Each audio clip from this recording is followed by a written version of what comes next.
Sir जुम्मे के रोज मुज़ाकरात हो सकते हैं, सर जुम्मा तो कल है। सदर ट्रंप एक तो इस तरह की स्टेटमेंट्स दे रहे हैं, लेकिन उसके बाद कोई भी आपको ऐसा एलिमेंट इस वक्त नजर आ रहा है कि जिससे आपको लगे कि मामला जो है मुज़ाकरात की तरफ जा सकते हैं? अभी भी जो उनका रीसेंट ट्वीट है जिसके अंदर वो ये कह रहे हैं कि हमने अपनी नेवी को कह दिया कि छोटी बड़ी कोई भी कश्ती नजर आती है उसको जो है वो आप शूट कर सकते हैं, आप किल कर दें उस बोट को। इस रवैये के साथ कैसे मुज़ाकरात होते हैं फिर? देखिए, मुज़ाकरात तो मैं बहुत अरसे से कहता आ रहा हूँ कि ये मुज़ाकरात मुझे तो नहीं बने चढ़ते नजर आ रहे, और मौजूदा हालात में तो मुझे लग रहा है कि एक नई जंग तैयार हो चुकी है। अभी जैसे जो ट्रंप ने ट्वीट किया है जिसमें उसने अपने बैरिया को कहा कि आप ईरानी कश्तियों को निशाना बनाएं और जो माइंस बिछा रही हैं उनको तबाह कर दें, तो इसके बाद तो फिर को मुज़ाकरात और अमन वगैरह का कुछ बनता नहीं है, ना कोई गुंजाइश बनती है।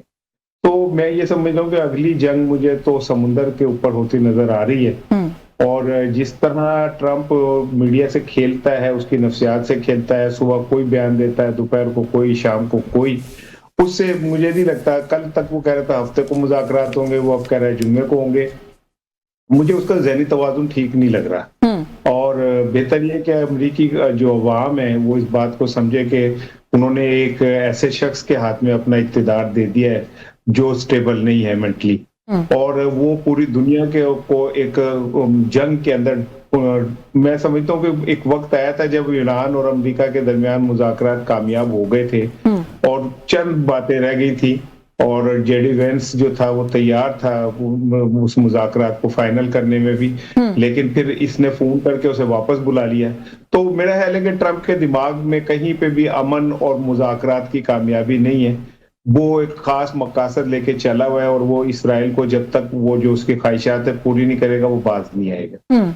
तो इस वक्त आपको लग रहा है कि कोई इम्कान नहीं है दोबारा मुज़ाकरात की मेज पर इन पार्टीज के आने का? ज़ीशान अजीज साहब, आप कैसे? नहीं, जंग रहे और अमन भी हो, ये तो मुमकिन ही नहीं है ना कि जंग रहे और अमन भी हो, ऐसे तो नहीं होता। ऐसा बिल्कुल नहीं होता, आप इस तरह नहीं कर सकते। बिल्कुल ठीक है। ज़ीशान अजीज साहब, सर आप कैसे देख रहे हैं? एक तरफ अमरीकी सदर का ये कहना कि जो भी छोटी बड़ी कश्ती माइंस बिछा रही है उसको मैंने शूट करने का ऑर्डर जो है वो दे दिया। दूसरी तरफ ईरानी मीडिया का ये कहना कि जो कम्युनिकेशंस की केबल है हम उसको जो है वो काटने के ऊपर गौर कर रहे हैं। अब जब बात स्ट्रैटेजी पर आ जाती है तो आपको लगता है कि ईरान की स्ट्रैटेजी है वो ज्यादा एक तो ताकतवर साबित होगी, लेकिन एट द सेम टाइम पहले ये भी कमेंट करें कि दोनों तरफ से जो भी स्ट्रैटेजी अडॉप्ट की जा रही है, जिसका जिक्र किया जा रहा है, उससे तो यही इंडिकेट हो रहा है कि बात मुज़ाकरात की तरफ नहीं जा रही है, दोबारा कॉन्फ्लिक्ट के आगाज की तरफ जा रही है।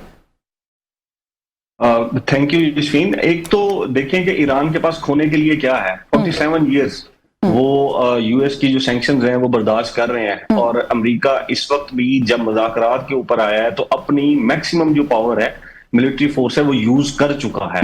अब ग्राउंड्स के ऊपर तो वो आर्मी भेजने से रहा अभी फिलहाल। तो इस वक्त जो ईरान का पलड़ा है वो अमेरिका के ऊपर भारी है। नुकसान ईरान का भी हुआ है, लेकिन ईरान के पास जो टैक्टिक है वो है मिडिल ईस्ट वाले।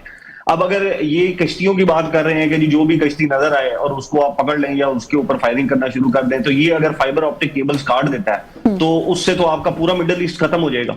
आपकी बैंकिंग आपकी खत्म हो जाएगी, सिर्फ इंटरनेट थोड़ी खत्म होगा, आपकी बैंकिंग खत्म हो जाएगी। आपका बहुत बड़ा डाटा जो यूरोप का है वो भी इन्हीं फाइबर ऑप्टिक्स के थ्रू ट्रांसफर होता है, तो पूरी दुनिया के अंदर एक हलचल मच जाएगी। सिर्फ ये मिडिल ईस्ट नहीं होगा, इसके अंदर यूरोप भी इसके अंदर इंपैक्ट होगा। आई गेस 30-35% जो यूरोप का डाटा ट्रांसफर है वो भी इन्हीं जो फाइबर ऑप्टिक्स है इन्हीं के थ्रू वो होता है।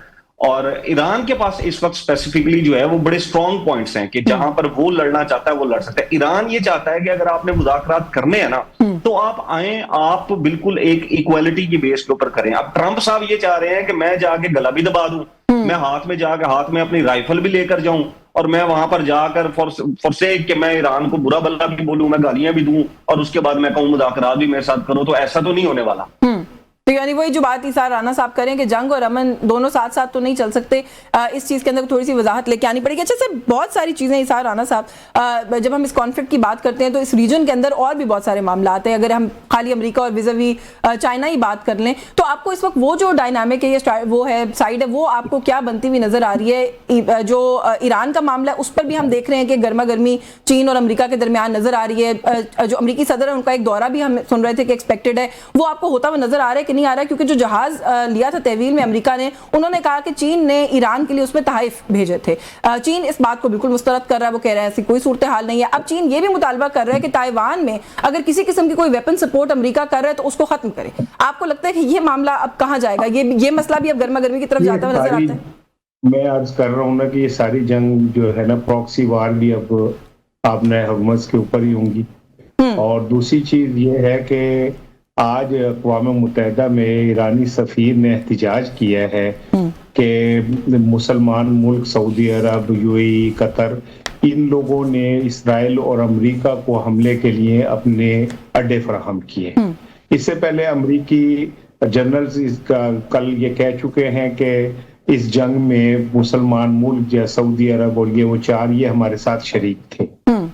तो इससे आप अंदाजा कर लें कि ईरान की जो सूरत हाल है, वो जो कि अब मैं आप कह रही हैं इंटरनेट केबल की जी। वो एक जवाब उसने अपने बनाने शुरू कर दिए हैं, क्योंकि ये हकीकत है कि इन ममालिक ने अपनी सपोर्ट फराहम की और डोनाल्ड ट्रंप ये कह चुका है कि सऊदी अरब के जो MBS हैं उन्होंने मुझे प्रेशराइज किया कि आप हमला करें। तो इन हालात में मुझे ऐसा लगता है कि चीन जो है वो भी पूरी तरह तैयारी कर चुका है। वो इस बात पे खुश नहीं है कि उसका एक जहाज जो है अमेरिका ने पकड़ा है और बकौल ट्रंप के उसमें अच्छी चीजें नहीं, मुझे नहीं पता कि वो उसमें क्या सलांटियां थी जो खराब हो गई थी या क्या कुरकुरे थे जो ठीक नहीं थे, जो ट्रंप को अच्छे नहीं लगे।